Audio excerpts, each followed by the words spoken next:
สบายดีข้าพเจ้าซื้อทับสุริยาเนาะมื้อนี้จะมาแก้คำถาม3เนาะผู้ขัด1วิชาเสนราคาคือคำถามถามมาว่าจงคิดไรลงยาวของเงาหูจวยของในโลกที่ทึกตะเวนเยืองใสหัวเส้นปากกาของตะเวนเกือบเท่า100เก้าเถือเส้นปากกาของในโลกเนาะมื้อนี้หน่วยโลกและตะเวนอยู่ห่างกันประมาณ15 คูณ 10กำลัง4กิโลเมตรเนาะนับจากในใจกลางของพวกเขาเนาะอันนี้แม่นคำถามมื้อนี้เฮามาเข้าสู่บทแก้เลยเนาะ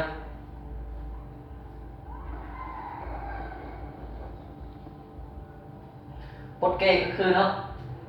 จากเงื่อนไขของบทเลขหรือว่าปรากฏการณ์ของบทเลขเฮาสามารถแต้มรูปได้ดังนี้เนาะก็คืออันนี้แม่นแสงตะเวนเนาะอันนี้แม่นแสงตะเวนเนาะอันนี้แม่นหน่วยโลกเนาะอันนี้แม่นหน่วยโลกมื้อนี้แสงตะเวนเยือกใส่หน่วยโลกหรือว่ากระทบใส่หน่วยโลกเนาะอันนี้แม่นแสงตะเวนเนาะ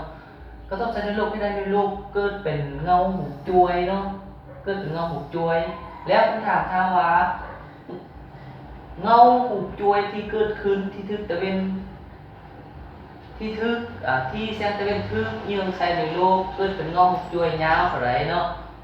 ก็คือจาก B หา O นี้แม่นสิ่งที่คำถามถามเนาะวันนี้จากเงื่อนไขของบทเลขเราหัวเส้นผ่ากลางของตะเวนเกือบเท่า100เก้าเถือเส้นผ่ากลางของหน่วยโลกก็คือเส้นผ่ากลางของตะเวนก็คือจากจุด F นี้ไปหา A ขีดนี่แม่นเส้นผ่ากลางของตะเวนหรือว่าเอามาเป็น B ใหญ่เนาะวันนี้เส้นผ่ากลางของหน่วยโลกก็คือจาก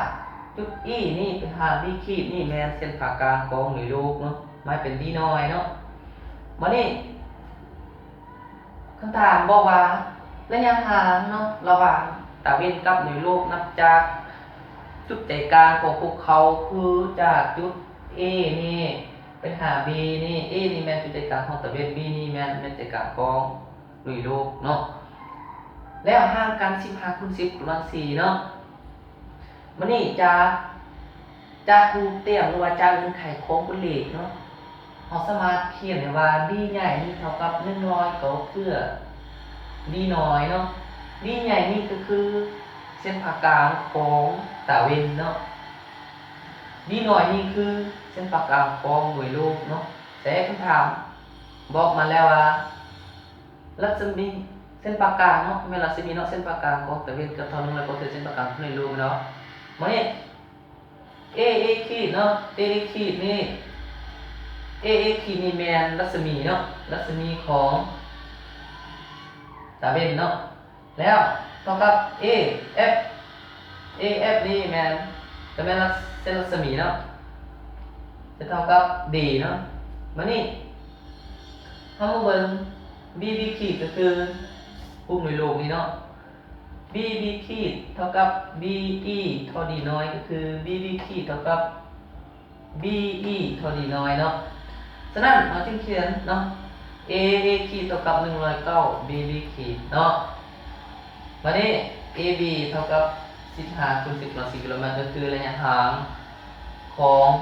ตะเวนกับหน่วยโลกเนาะอยู่ห่างกันก็คือแต่ A หา B เนาะ15 คูณ 10 กำลัง4กิโลเมตรเนาะ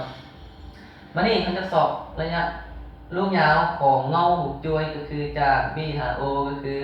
จาก B หา O นี่แม่นยาวเท่าไหร่เนาะที่ถึกแสงตะเวนกระทบใส่หน่วยโลกหรือว่าเยื่องใส่หน่วยโลกเฮ็ดให้หน่วยโลกนี่เกิดเป็นเงาหูจวยเนาะแล้วคำถามทางว่าเงาหูจวยนั้นยาวเท่าไหร่เนาะวันนี้จะพูดตัวนี้เนาะเอามาแต่งเป็นอย่างนี้เนาะเพื่อให้เราเข้าใจง่ายหรือว่าให้ได้เขาอีกใส่และเป็นตะแลดเข้าซวยเพื่อคิดไรรวมยาวของเงาหูจวยเนาะวันนี้เขาอีกใส่และเป็นตะแลดก็คือเขามาเบิ่งรูป 3J เนาะจะมีอยู่2รูป 3J คือรูป 3J ใหญ่คือกับรูป 3J น้อยรูป 3J ใหญ่คือรูป 3J คือ A ขีด O และรูป 3J น้อยก็คือ B ขีด O เนาะวันนี้เขาเบิ่งรูป 3J A ขีด O ก็คืออัตราส่วนของมันก็คือ A ขีดหารให้ AO เนาะเท่ากับอัตราส่วนรูปน้อยก็คือเอาเบิ่งรูป 3J Bขีด O ก็คืออัตราส่วนของมันก็คือ Bขีดหารให้ BO ซึ่งว่า BO นี่แม่นค่าที่เขาอยากได้เนาะค่าที่เราได้ก็คือรวมยาวของเงาหูจวยเนาะก็คือนี่แต่ B หาร O นี่วันนี้เรามาถอนเอาเลยเนาะมาถอนเอา BO เท่ากับ AO เนาะ AO คูณใน BB ขีดหารให้ A A ขีดเนาะซึ่งว่า AO นี่จะเท่ากับเนาะ AO นี่เนาะมันจะเท่ากับ AB บวกให้ BO เนาะและ AA ขีดนี่เนาะนะ AA ขีดเท่ากับ109 BB ขีดเนาะมานี่เอามาถอนออก BO เนาะนะ BO เนาะเอามาถอนออก BO เนาะจะเท่ากับ AO ซึ่งว่า AO พูดแล้วว่า AB เท่ากับ AB บวกให้ BO เนาะ AB บวกให้ BO คูณให้ BB ขีดไม่ได้หารให้109 BBO ก็คือค่าของ A A ขีดเนาะเวลานี้ BB ขีดกับ BB ขีดหารกันได้1เนาะวันนี้109เนาะมาคูณลบขีดเนาะจะได้109 BO เนาะเท่ากับ AB บวกให้ BO เนาะวันนี้109 BO เนาะลบให้ BO ก็คือจากบวกย้ายกลายเครื่องหมายเท่านี้เป็นลบเนาะลบให้1 BO เนาะเท่ากับ AB เด้วันนี้109 BO มาลบให้1 BO ยังเหลือ108 BO เนาะเท่ากับ AB เนาะวันนี้เรามาถอนเอา BO เลยเนาะเรามาถอนเอา BO เท่ากับคือสัดส่วนที่บ่ติดเป๊ะนะ AB มาหารในสัดส่วนที่ติดเป๊ะก็คือ108เนาะวันนี้เรามาแทนค่า AB คือระยะห่างระหว่างตะวันกับนิวโลกห่างกัน15คูณ10กำลัง4เนาะกิโลเมตรเนาะวันนี้เรามาแทนค่าไซน์นะจะได้ว่า BO เท่ากับ15คูณ10กำลัง4หารให้108เนาะแล้ว15 108จะได้อยู่0.13คูณ10กำลัง4เนาะวันนี้เรามาย้ายจุดข้าม13เป็น2หน่วยและกำลัง10กำลัง4นี้ลดลงไป2หน่วยก็คือ13คูณ10กำลัง2 10กำลัง2 100เนาะวันนี้13คูณ10 13คูณ100ออก 1,300เนาะกิโลเมตรวันนี้